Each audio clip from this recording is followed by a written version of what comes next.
بسم اللہ الرحمن الرحیم۔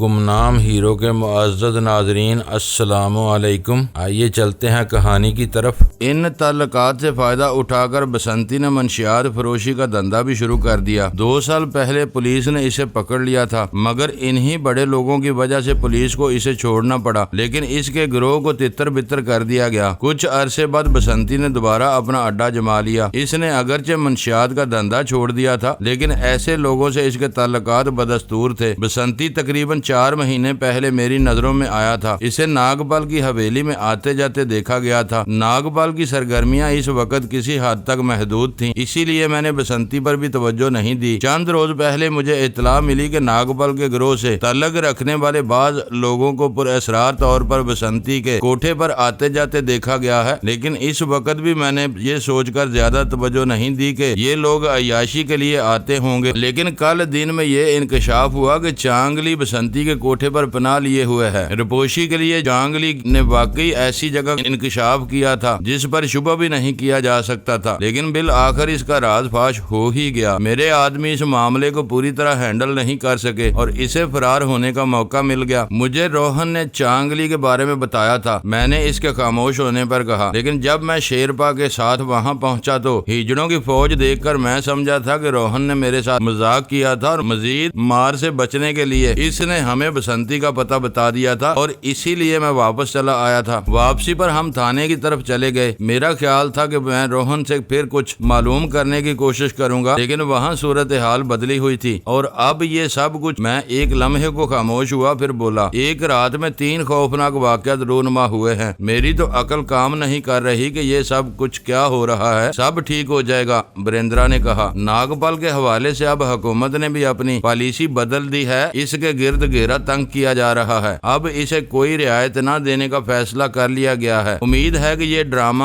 جلد ہی ختم ہو جائے گا۔ مجھے یہاں کس لیے بلایا تھا؟ میں نے سوالیہ نگاہوں سے اس کی طرف دیکھا۔ یہی سب کچھ بتانے کے لیے، بریندرا نے جواب دیا۔ تمہیں کچھ عرصے کے لیے پہلے سے زیادہ محتاط رہنے کی ضرورت ہے۔ اگر تم اکیلے ہوتے تو میں زیادہ پریشان نہ ہوتا، لیکن تمہارے ساتھ شعبہ بھی ہے، اور اب تم ایک ایسی جگہ پر چلے گئے ہو جہاں ایک اور عورت بھی موجود ہے۔ مدھو مالا ایک قبائلی سردار کی بیٹی ہے۔ اس نے اگرچہ اپنے تحفظ کے لیے کبھی حکومت سے رابطہ نہیں کیا، لیکن اب ہمیں اس کا خیال رکھنا پڑے گا۔ سادہ لباس میں ہمارے 2 آدمی مدھو مالا کی کوٹھی پر پہنچ گئے ہوں گے۔ وہ باہر رہ کر کوٹھی کی نگرانی کریں گے۔ رات کو ان کی جگہ دوسرے آدمی پہنچ جائیں گے۔ مدھو مالا کے قبیلے کے کچھ آدمی بھی یہاں پہنچنے والے ہیں۔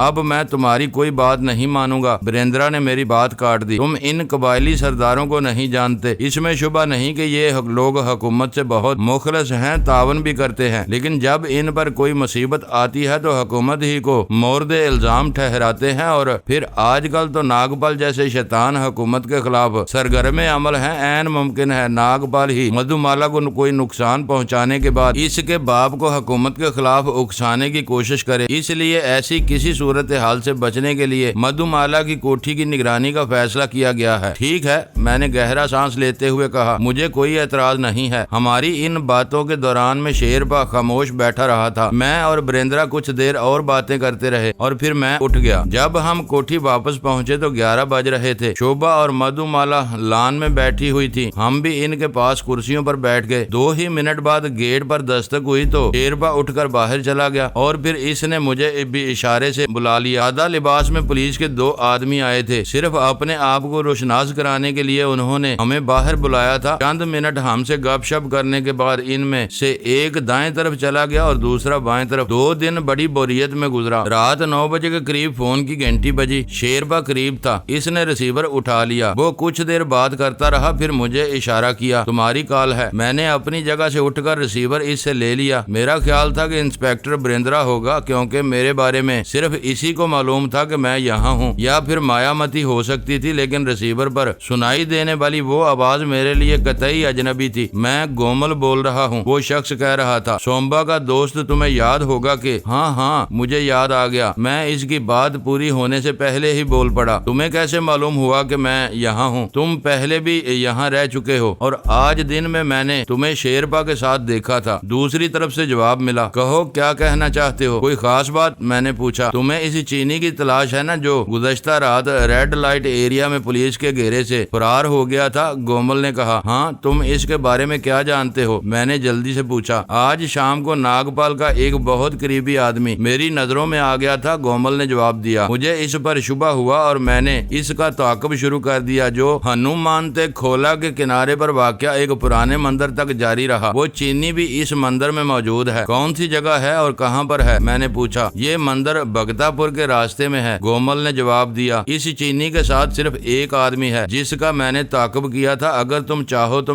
تم اس وقت کہاں پر ہو؟ میں نے اس کی بات کاٹ دی۔ میں آرنیکو روڈ پر بابر محل والے موڑ پر ویرا ریسٹورنٹ سے بول رہا ہوں۔ تم اگر آنا چاہو تو میرا انتظار کرو۔ میں نے ایک بار پھر اس کی بات کاٹ دی۔ مجھے وہاں تک پہنچنے میں آدھا گھنٹہ لگے گا۔ ٹھیک ہے، میں انتظار کر رہا ہوں، لیکن ایک بات کا خیال رکھنا، گومل نے کہا، پولیس کو ساتھ میں لے کر مت آنا۔ زیادہ لوگ ہوں گے تو وہ محتاط ہو جائیں گے اور پولیس کے طریقہ کار سے ویسے بھی تم واقف ہو۔ میں اکیلا آؤں گا۔ میں نے یہ کہتے ہوئے ریسیور رکھ دیا۔ گومل کی آخری بات نے مجھے چونکا دیا تھا۔ اس نے مجھے پولیس کو ساتھ لانے کو منع کیوں کیا تھا؟ میری ساتھ کوئی دھوکہ تو نہیں کیا جا رہا؟ گومل کو میں چہرے سے تو پہچانتا تھا۔ سومبا کے ساتھ کئی مرتبہ اس سے ملاقات ہوئی تھی، لیکن ٹیلی فون پر اس کی آواز کبھی نہیں سنی تھی۔ تصدیق کیے بغیر میدان میں کود پڑنا اگرچہ خطرات کو دعوت دینے کے مترادف تھا، لیکن میں نے رسک لینے کا فیصلہ کر لیا۔ شیرپا کو جب میں نے صورتحال سے آگاہ کیا تو وہ بھی میرے ساتھ جانے کو تیار ہو گیا۔ میں نے اسے منع نہیں کیا۔ ایک سے دو بلے شیرپا ایک دلیر اور حوصلہ مند آدمی تھا، آزمودہ کار تھا اور مجھے یقین تھا کہ وہ وقت پڑنے پر پیچھے نہیں ہٹے گا۔ میں نے بھی پنڈلی کے فیتے میں خنجر لگا لیا۔ شیرپا نے بھی پستول چیک کر کے جیب میں ڈال لیا۔ میں نے شوبھا کو بھی بتا دیا کہ ہم کس مشن پر جا رہے ہیں۔ شوبھا اس بات پر بضد تھی کہ میں خود ایسا کوئی خطرہ مول لینے کی بجائے انسپیکٹر بریندرا کو آگاہ کر دوں۔ پولیس اس معاملے سے خود ہی نمٹ لے گی، لیکن میں اس مہم کی کامیابی کا سہرا اپنے سر پر باندھنا چاہتا تھا۔ یہ عہد تو میں نے کر رکھا تھا کہ جنرل کھراٹ کے آدمیوں کو یہاں قدم نہیں جمانے دوں گا۔ گومل کی کال 9 بجے کے قریب موصول ہوئی تھی۔ ہم شہر کے شمال میں تھے، جبکہ ویرا ریسٹورنٹ شہر کے جنوبی حصے میں واقع تھا۔ شیرپا ڈرائیونگ کر رہا تھا اور میں ساتھ والی سیٹ پر بیٹھا باہر دیکھ رہا تھا۔ شہر کی سڑکوں پر زندگی کے ہنگامے شباب پر تھے، ہر طرف چہل پہل نظر آ رہی تھی۔ گاڑی مختلف سڑکوں پر ہوتی ہوئی رنگ روڈ پر آ گئی اور وہاں سے آرنیکو روڈ پر راج مارگ کی طرف مڑ گئی۔ یہی سڑک سیدھی بگتا پور کی طرف چلی گئی تھی۔ شہری حدود سے تقریباً 2 کلومیٹر آگے ایک موڑ پر بابر محل نام کی ایک قدیم عمارت تھی۔ اس تاریخی عمارت کی وجہ سے آس پاس کچھ آبادی بھی ہو گئی تھی۔ اس طرف کچھ اور پرانی عمارتیں اور کھنڈرات بھی تھے جنہیں دیکھنے کے لیے سیاح اس طرف آتے رہتے تھے، لیکن شام کا اندھیرا پھیلنے کے بعد سیاحوں کی آمد و رفت بند ہو جاتی تھی۔ ویرا ریسٹورنٹ سڑک کے موڑ پر ہی تھا۔ مقامی آبادی کی وجہ سے اس وقت یہاں خاصی رونق تھی۔ شیرپا نے ریسٹورنٹ سے ذرا آگے گاڑی روک لی اور جب میں گاڑی سے اتر کر ریسٹورنٹ میں داخل ہوا تو 9:45 بج رہے تھے۔ گومل مجھے دروازے کے قریب ہی ایک میز پر نظر آ گیا۔ وہ اکیلا ہی تھا۔ میں نے اسے فوراً ہی پہچان لیا۔ اس نے اٹھ کر بڑی گرمجوشی سے مجھ سے ہاتھ ملایا۔ ناگپال کے ہاتھوں سومبا اور اس کے 2-3 آدمیوں کے قتل کے بعد اس کا گروہ منتشر ہو گیا تھا۔ بعض لوگ تو یہ شہر ہی چھوڑ کر چلے گئے تھے اور بعض اپنے طور پر زندہ رہنے کی جدوجہد کر رہے تھے، اور شاید گومل بھی انہی میں سے ایک تھا۔ گومل کے پاس موٹر سائیکل تھی، لیکن اسے میں گاڑی کی طرف لے آیا تو شیرپا کو دیکھ کر وہ کچھ جزبز سا ہو گیا ہوا تھا۔ میں اس کے ساتھ پچھلی سیٹ پر بیٹھ گیا اور شیرپا گاڑی کو حرکت میں لے آیا۔ گاڑی اس علاقے سے نکل کر مین روڈ پر بگتا پور کی طرف دوڑنے لگی۔ تقریباً 5 کلومیٹر آگے دریائے ہنومانتے تھا، جو آگے جا کر دائیں طرف پہاڑیوں میں مڑ گیا تھا۔ چاندنی رات میں آس پاس کا منظر بہت اچھا لگ رہا تھا، لیکن ایسے دل فریب مناظر سے لطف اندوز ہونا شاید میری قسمت ہی میں نہیں تھا۔ میں شاید جمالیاتی حصے محروم ہوتا جا رہا تھا۔ میرا ذہن تو ہر وقت گنجلک خیالات کی اماجگاہ بنا رہتا تھا۔ کسی حسین منظر سے لطف اندوز ہونے کا میرے پاس وقت ہی کب تھا؟ گاڑی کی ہیڈ لیمپس اور اندر کی بتی بھی بجھا دو شیرپا، گومل نے کہا، اور آگے پل پار کرنے کے بعد گاڑی کو دائیں طرف موڑ لینا۔ دریا پر یہ پل زیادہ بڑا نہیں تھا۔ پل پار کرتے ہی شیرپا نے گاڑی دائیں طرف موڑ دی۔ یہ ایک کچا راستہ تھا جو دریا کے ساتھ ساتھ چلا گیا تھا۔ گاڑی کی رفتار بھی کم کرنی پڑی تھی۔ تقریباً 2 کلومیٹر کا فاصلہ طے کرنے کے بعد مندر کی عمارت کا وہ ہیبلہ دکھائی دینے لگا۔ چاندنی رات میں عمارت کا وہ ہیبلہ بڑا پراسرار دکھائی دے رہا تھا۔ بس اس طرف گاڑی روک لو، گومل نے ایک طرف اشارہ کیا۔ شیرپا نے گاڑی کی رفتار کم کر کے اسے گنجان درختوں میں لے جا کر گاڑیوں میں روک کر انجن بند کر دیا اور ہم تینوں گاڑی سے اتر آئے۔ دروازہ کھولنے اور بند کرنے میں ہم نے خاصی احتیاط سے کام لیا تھا۔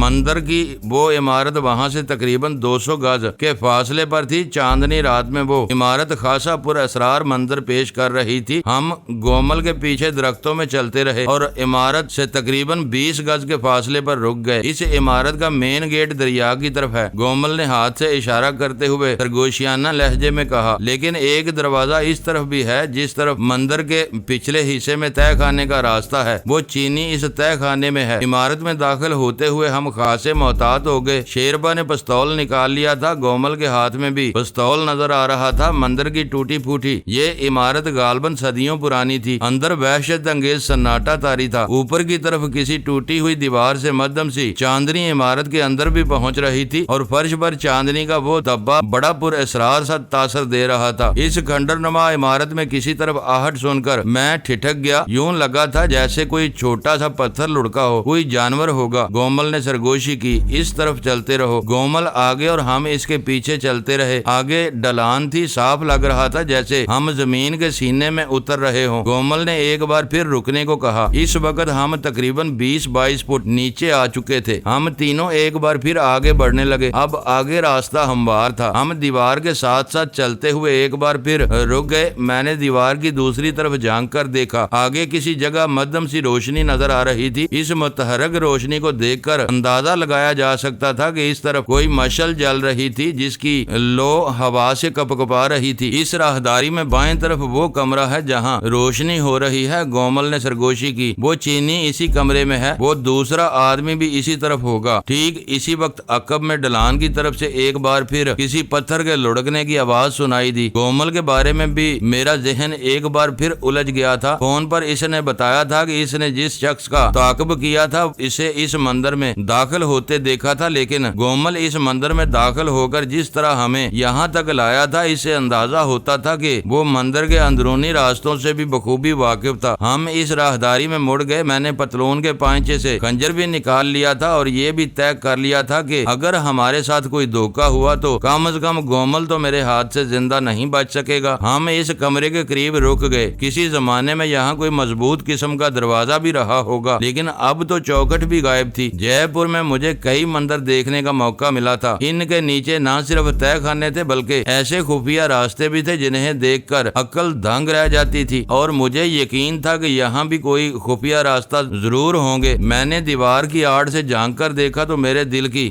دھڑکن تیز ہو گئی۔ یہ کمرہ خاصا کشادہ تھا اور بائیں طرف ایک شاندار بیڈ بچھا ہوا تھا۔ اس سے آگے ایک کافی ٹیبل اور 3-4 کرسیاں رکھی ہوئی تھیں۔ ایک کرسی پر چانگلی بیٹھا ہوا تھا اور اس کے سامنے دوسری کرسی پر نیم اوریاں لباس میں ایک عورت تھی۔ میز پر شراب اور سوڈے کی بوتلیں رکھی ہوئی تھیں۔ ان دونوں کے ہاتھوں میں شراب کے گلاس نظر آ رہے تھے۔ مجھے اندازہ لگانے میں دشواری پیش نہیں آئی کہ پینے پلانے کا دور ابھی شروع ہوا تھا۔ میری آنکھوں میں ایک لمحے کو الجھن سی تیر گئی۔ کمرے میں ان دونوں کے سوا کوئی اور نظر نہیں آ رہا تھا۔ میں اس آدمی کے بارے میں سوچ رہا تھا جس کا گومل نے تعاقب کیا تھا۔ اچانک میرے ذہن میں ایک اور خیال ابھرا۔ باہر میں نے 2 مرتبہ پتھر لڑکنے کی آواز سنی تھی۔ ہو سکتا ہے وہ شخص باہر کسی جگہ موجود ہو اور اس نے ہمیں دیکھ لیا ہو۔ بہرحال اب اکھلی میں سر دیا جا چکا تھا۔ ضرورت اس بات کی تھی کہ موصلوں سے بچنے کی کوشش کی جائے۔ گومل نے مجھے اشارہ کیا تو میں خنجر سنبھالے دروازے میں داخل ہو گیا۔ شیرپا بھی میرے ساتھ ہی تھا۔ چانگلی کے سامنے بیٹھی ہوئی عورت نے ہمیں دیکھ لیا۔ وہ اس طرح اچھلی جیسے اس نے کوئی بھوت دیکھ لیا ہو۔ خوف سے اس کا چہرہ ایک دم دھواں ہو گیا تھا۔ شراب کا گلاس بھی اس کے ہاتھ سے چھوٹ گیا۔ شراب اس کے اوپر گری تھی۔ چانگلی نے گردن گھما کر ہماری طرف دیکھا۔ اس کا چہرہ بالکل پرسکون تھا۔ لگتا تھا جیسے ہماری آمد اس کے لیے غیر متوقع نہ رہی ہو۔ اس کے ہونٹوں پر آنے والی خفیف سی مسکراہٹ نے میرے اس خیال کی تصدیق بھی کر دی تھی۔ تاہم وہ عورت میرے ہاتھ میں خنجر اور شیرپا کے ہاتھ میں پستول دیکھ کر خوفزدہ ہو گئی تھی۔ ویلکم، چانگلی میری طرف دیکھتے ہوئے پرسکون لہجے میں بولا۔ مجھے یقین تھا کہ تم ضرور آؤ گے۔ بسنتی کے کوٹھے پر میرا اور تمہارا آمنا سامنا نہیں ہو سکا تھا، لیکن یہاں سے تم واپس نہیں جا سکو گے۔ ہاتھ اوپر اٹھا لو چانگلی، میں نے کہا۔ تمہارے دن پورے ہو چکے ہیں، تمہارا کھیل ختم ہو گیا۔ میری کمر پر پڑنے والی زوردار ٹھوکر نے میرا جملہ مکمل نہیں ہونے دیا۔ میں لڑکھڑا کر آگے گرا۔ شیرپا بھی کراہتا ہوا آگے کو گرا تھا۔ اس کے ہاتھ سے پستول چھوٹ گیا جو فرش پر لڑکتا ہوا چانگلی کے پیروں کے قریب پہنچ گیا تھا۔ چانگلی نے کرسی پر بیٹھے بیٹھے جھک کر وہ پستول اٹھا اٹھا لیا۔ میں کمرے کے وسط میں منہ کے بل گرا تھا، کنجر میرے ہاتھ ہی میں تھا۔ میں نے اٹھنے کی کوشش کرتے ہوئے گردن گھما کر دیکھا، گومل کے بارے میں میرے خدشات درست ثابت ہوئے تھے۔ اس کے ہونٹوں پر بڑی خباثت امیز مسکراہٹ تھی، اس کے ہاتھ میں پکڑے ہوئے پستول کا رخ میری طرف تھا۔ اس کے ساتھ ایک اور آدمی بھی تھا جس نے شیرپا کو پستول کی زد پر لے رکھا تھا۔ مجھے تم پر پہلے ہی شبہ تھا گومل، میں نے اس کی طرف دیکھتے ہوئے کہا۔ میرے لہجے میں نفرت نمایاں تھی۔ افسوس تو اس بات کا ہے کہ تم نے اپنے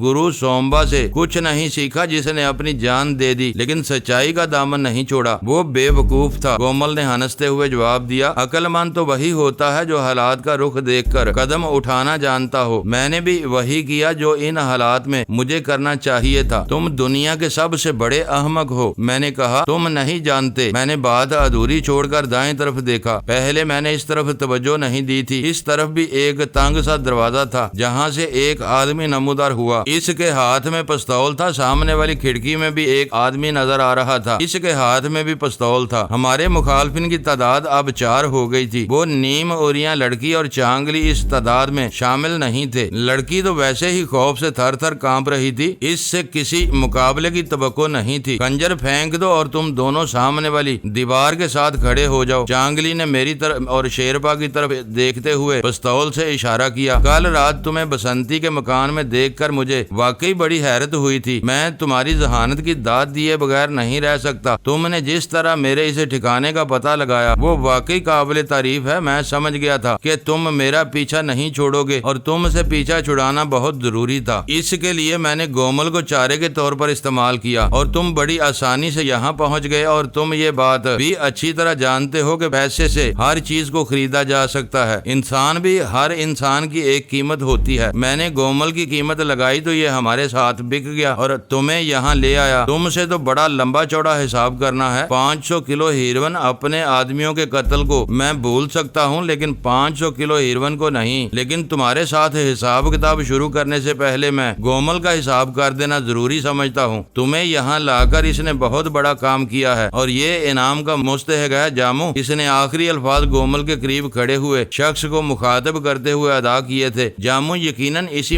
شخص کا نام تھا۔ چانگلی نے کہا، گومل کو انعام دے کر فارغ کر دو جامو۔ جامو گومل کی طرف مڑا۔ اس نے بڑی تیزی سے پستول والا ہاتھ اوپر اٹھا کر ٹریگر دبا دیا۔ کمرہ گولی کی آواز اور گومل کی چیخ سے گونج اٹھا۔ گولی گومل کی پیشانی میں لگی، وہ کٹے ہوئے درخت کی طرح لہراتا ہوا فرش پر ڈھیر ہو گیا۔ اس کی پیشانی سے خون کی دھار بہہ نکلی تھی۔ پستول اس کے ہاتھ سے نکل کر قریب ہی گر گیا تھا۔ غداری کا انعام تو یہی ہوتا ہے نا؟ چانگلی نے میری طرف دیکھتے ہوئے کہا۔ اس نے اپنے باس سے بھی غداری کی تھی۔ اگر یہ اپنے باس کو دھوکہ نہ دیتا تو وہ بھی نہ مارا جاتا۔ اس وقت ہم نے اسے زندہ رکھا تھا کیونکہ اس سے 1-2 اور کام لینا باقی تھے۔ سب سے بڑا کام تو یہ تھا کہ یہ تمہیں یہاں لے آیا۔ اب ہمیں اس کی ضرورت نہیں تھی۔ ویسے بھی اس جیسے لوگوں کا انجام تو یہی ہونا چاہیے نا۔ یہ اپنے دوستوں سے اور اپنے کاز سے وفا نہیں کر سکا، ہمارا وفادار کیسے رہتا؟ بہت اچھا کیا تم نے، میں نے کہا۔ اگر تم اسے معاف کر دیتے تو میں اسے سزا ضرور دیتا۔ اب تم دونوں اٹھ کر دیوار کے ساتھ کھڑے ہو جاؤ، جلدی کرو۔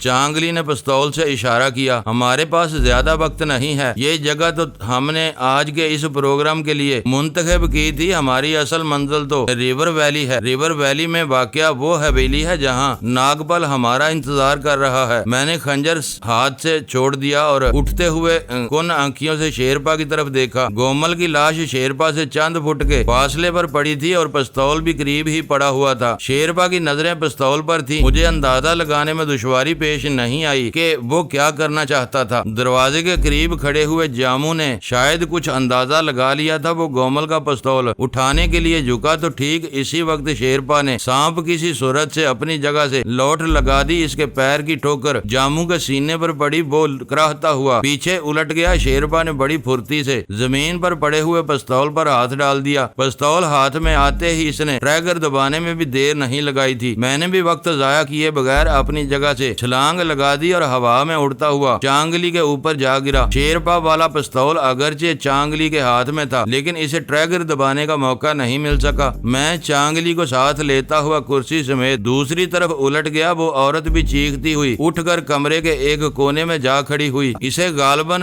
چانگلی کا دل بہلانے کے لیے یہاں لایا گیا تھا لیکن اس خطرناک صورتحال نے اسے خوفزدہ کر دیا تھا۔ چانگلی کا کا یہ کہنا بھی درست ہو سکتا تھا کہ مجھے پھانسنے کے لیے اس جگہ کا انتخاب وقتی طور پر کیا گیا تھا، لیکن یہاں کے انتظامات دیکھ کر یہ اندازہ لگانا بھی دشوار نہیں تھا کہ اس سے پہلے بھی یہ جگہ استعمال ہوتی رہی تھی۔ چانگلی میرے نیچے دب گیا تھا، وہ نکلنے کی کوشش کر رہا تھا لیکن میں نے اسے دبوچ لیا۔ اسی لمحے کھڑکی کی طرف سے گراتی ہوئی آواز ابھری، چھوڑ دو مسٹر، باس کو چھوڑ دو ورنہ گولی مار دوں گا۔ لیکن میں نے چانگلی کو نہیں چھوڑا، میں اسے اس طرح رگید رہا تھا اپنے آپ کو اس کی آڑ میں رکھوں تاکہ اس کے کسی آدمی کی گولی مجھے نشانہ نہ بنا سکے۔ شیرپا نے جاموں کو پہلے ہی فائر میں ڈھیر کر دیا تھا لیکن وہ خود سنبھل نہیں پایا تھا کہ اندرونی دروازے میں کھڑے ہوئے آدمی نے اس پر چھلانگ لگا دی۔ اس نے فائر کرنے کی بجائے پستول سے شیرپا کے کندھے پر ضرب لگائی۔ شیرپا کرا اٹھا، کھڑکی کے باہر کھڑا ہوا آدمی بھی چھلانگ لگا کر اندر آ گیا۔ وہ مجھ پر پستول کے دستے سے وار کرنے کے لیے ادھر ادھر ناچنے لگا لیکن میں اسے موقع نہیں دے رہا تھا۔ میں چانگلی کو گرفت میں لیے ادھر سے ادھر لوٹ لگاتا رہا اور پھر اچانک فضا تڑتڑاہٹ کی آواز سے گونج اٹھی۔ فائرنگ کی یہ آواز کھڑکی کی طرف سے آئی تھی، اس کے ساتھ ہی ایک بھاری آواز بھی گونج اٹھی، خبردار، پولیس نے اس مندر کو گھیرے میں لے لیا ہے، ہاتھ اٹھا کر کھڑے ہو جاؤ۔ چانگلی کے دونوں ساتھیوں نے ہتھیار ڈال دیے۔ کھڑکی کی طرف سے دو آدمی کود کر اندر آ گئے۔ میں چونکے بغیر نہیں رہ سکا۔ یہ دونوں وہی تھے جنہیں مدھو مالا کی کوٹھی کی نگرانی پر تعینات کیا گیا تھا۔ میں نے بھی